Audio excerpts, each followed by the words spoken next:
ఊళ్ళో ఇద్దరికో ముగ్గురికి ఇస్తే ఆ ఇద్దరు ముగ్గురు బీఆర్ఎస్ కార్యకర్తలు అభిమానులు వాళ్ళ బంధువులు ఎవరు వాళ్ళకే ఇప్పించుకున్నారు నాయకులు.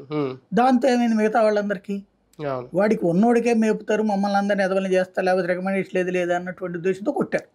ఇప్పుడు ఈ 10 లక్షల రూపాయలు ఇట్లాగే సబ్సిడీ అంటే కూడా అట్లాగే పథకం అనేటువంటిది ఎప్పుడైనా సరే అంటే ఎంతమందికి ఇస్తారు వీళ్ళైనా 10 లక్షల రూపాయలు 10 లక్షల రూపాయలు ఇచ్చేటట్టయితే అందరికి ఇచ్చేసేయాలి.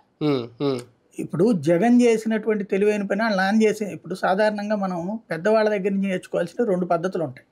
ఒకటి పాటించాల్సినవి మంచి ఎట్లాగా 10 మందికి అన్నం పెట్టడమా లేకపోతే మర్యాదగా మాట్లాడడం. పాటించకూడని కొన్ని ఉంటాయి వాళ్ళల్లో ఉన్న లోపాలు మనం ఫాలో అవ్వకూడదు. ఇప్పుడు అవతల ఉన్నటువంటి లోపాలు ఫాలో కాకుండా ఉండాలి. ఇక్కడ ఆ లోపాలని మనం గనక సెట్ చేసుకుంటే నష్టపోతాం. ఒక కర్ణాటక ఒక తెలంగాణ మొన్నటి వరకు జగన్మోహన్ రెడ్డి గారు ఇచ్చిన ఆంధ్రప్రదేశ్ సంక్షేమం ఇవన్నీ కలిపి కంట్రోల్ సి కంట్రోల్ వి అన్నట్టుగా ఈ మేనిఫెస్టో ఏమన్నా అనిపిస్తుంది అంతే కదా. అది మొదట చెప్పినప్పుడు సూపర్ 6 అన్నప్పుడే అది కాపీ అని అందరికీ అర్థమైపోయింది.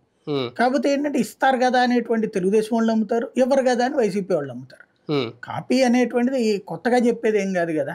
ఆల్రెడీ ఏది మనకు గనక ఏ వ్యవహారంలోనైనా సరే ఏదైనా మనదంటూ ఒక విజన్. ఇప్పుడు ఒక అమ్మ ఒడి ఇది జగన్ సొంత ఆలోచన. అవును అవును.